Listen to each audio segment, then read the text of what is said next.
एक गांव की एक छोटी सी घर में मधुकर नामक एक आदमी रहता था। वो गन्ने की रस बना के बेचता था।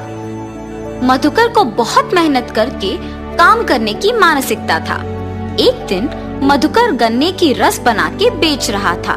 तब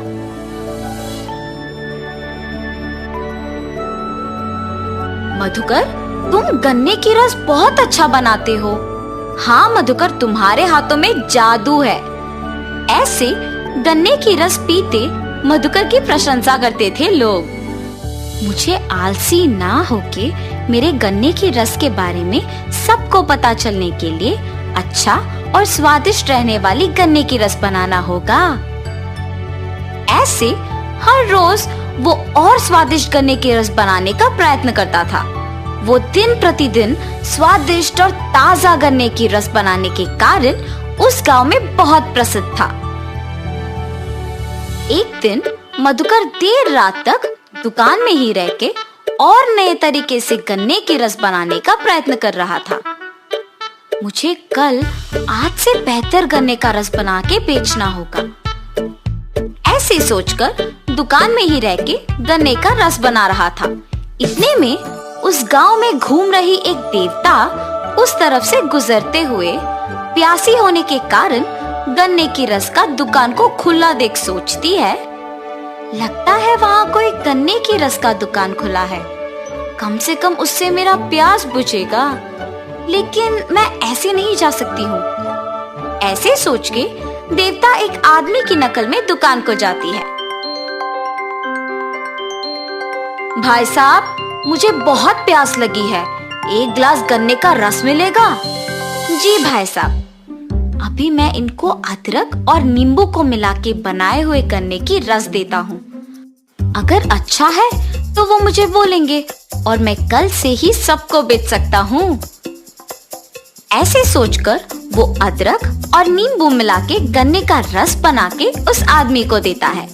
वो आदमी रस स्वादिष्ट रहने पर एक और ग्लास मांगता है। अरे वाह, तुम गन्ने का रस बहुत अच्छा बनाते हो। अगर तुम हर रोज इसी वक्त पे अपना दुकान खुला रखते हो तो मैं आकर गन्ने का रस पी के चला जाऊंगा। मेरे पास पैसे नहीं हैं। ऐसे कहकर मधुकर को स्वादिष्ट गन्ने का रस बनाने के लिए एक बैग देकर चला जाता है। मधुकर उस बैग को जब खोल के देखता है तो उसमें सोने को देख खुश होता है। मुझे हर रोज इस समय तक दुकान को खुला रखना होगा, तभी मैं और पैसे कमा पाऊंगा। ऐसे हर दिन वो उस आदमी के आके रस पीने तक दुकान खुला रखता था। वो देवता एक आदमी के नकल में हर रोज आके रस पी के उसे एक सोने का बैग देके चली जाती थी। मधुकर हर सुबह ज्यादा मेहनत करके गन्ने का रस बना के उसे बेच के मिलने के पैसे से ज्यादा उसे शाम में उस आदमी के एक गिलास पीने से कमा रहा था। और इस वजह से वो दिन पूरा मेहनत करने के बजाय सिर्फ शाम में ही दुकान खोलने का फैसला लेता है। मुझे हर रोज सुबह गन्ने का रस बना के बेचने की जरूरत नहीं है। अब से सिर्फ उस आदमी के आने के समय पर दुकान खोल के स्वादिष्ट गन्ने का रस बना के उन्हें देना है बस। उनके दिए हुए सोने से मैं आराम से जी सकता हूँ। ऐसे सोचकर मधुकर उस आदमी के आने के समय पर ही दुकान खोलता था। ऐसे उनके दिए हुए सोने से खुशी खुशी जी रहा था। एक दिन मधुकर उसके दोस्त से मिलता है। क्या हुआ मधुकर, आजकल दुकान नहीं खोल रहे हो? कुछ नहीं, व्यापार अच्छा नहीं चल रहा, इसीलिए दुकान नहीं खोल रहा हूँ। मुझे अब से दुकान खोलने की कोई जरूरत नहीं है।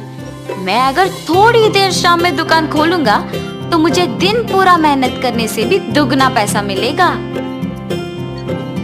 हर रोज उस आदमी के आने के टाइम पे वो दुकान खोलता था और उसे ताजे गन्ने का रस बना के देता था। ऐसे कुछ दिनों में सुबह दुकान ना खोलने के कारण उसकी आदतें बदल गई थी। मेहनत से काम करने वाला मधुकर अब कोई मेहनत के बिना आराम से रहने लगा। एक दिन मधुकर उसके पास के सारे पैसे गिनते हुए उस आदमी के आने के समय पे दुकान नहीं खोलता है।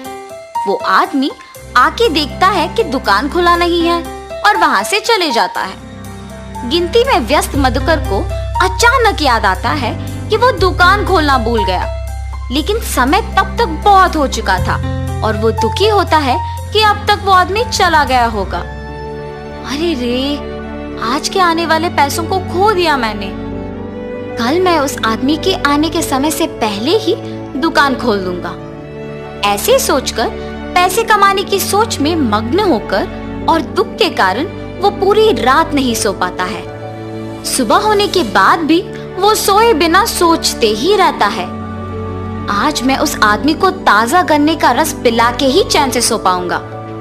ऐसे सोच के वो सोए बिना बैठे रहता है, मगर शाम को वो अपनी नींद रोक नहीं पाता है। उस आदमी के आने से पहले बहुत समय है ना, इस बीच मैं थोड़ी देर के लिए सो के उठ जाऊंगा, और सो जाता है। ऐसे उस आदमी के आने के समय पे भी सोते ही रहता है। आदमी जब गन्ने का रस पीने दुकान आता है तो दुकान फिर से बंद रहता है। ये दुकानदार न जाने क्यों आजकल अपना दुकान नहीं खोल रहा। कल भी दुकान बंद ही था, कल से यहाँ ना आना ही बेहतर होगा। ऐसे सोच के वो आदमी वहाँ से चला जाता है और जब तक मधुकर उठता है तब तक तो बहुत देर हो चुकी होती है। हाय भगवान, आज भी मैं दुकान खोल नहीं पाया। वो आदमी आकर देख के चला भी गया होगा। अगले दिन वो ध्यान से दुकान उस आदमी के आने के समय पे खोलता है, लेकिन बहुत देर इंतजार करने पर भी वो आदमी लौट के नहीं आया। ऐसे मधुकर कुछ दिन और इंतजार करता है, मगर वो आदमी लौट के नहीं आता है। उस आदमी का लौट के ना आने का वजह मैं ही हूँ। मेरे 2 दिन दुकान ना खोलने के वजह से ही उसने आना बंद कर दिया। मुझे दुगना पैसा मिलने पर मैंने मेहनत करना बंद कर दिया। मेरे पास के पैसे सारे खत्म हो जा रहे हैं। अगर मैं कल से वापस दुकान को हमेशा की तरह सुबह नहीं खोला तो मुश्किल हो जाएगा। अगले दिन से वो सुबह ही दुकान खोल के गन्ने का रस बना के बेचना शुरू करता है, मगर बीच में कुछ दिन आलसी बनने के कारण काम नहीं कर पाता है। लेकिन खुशी से जीने के लिए अपने आप को बदल के मेहनत से गन्ने का रस बेच के काम करने लगता है।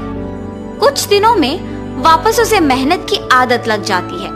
उसे उसकी गलती का एहसास होता है और तब से वो आसानी से गन्ने का रस बना के उसे बेच के उसी पैसों से खुशी खुशी जीता है। तो इस कहानी का नैतिक क्या है? मेहनत से जीने की जरूरत एक आदत बनना चाहिए, तभी हम अच्छे स्थान में रहेंगे और साहस से हर मुश्किल का सामना कर सकते हैं।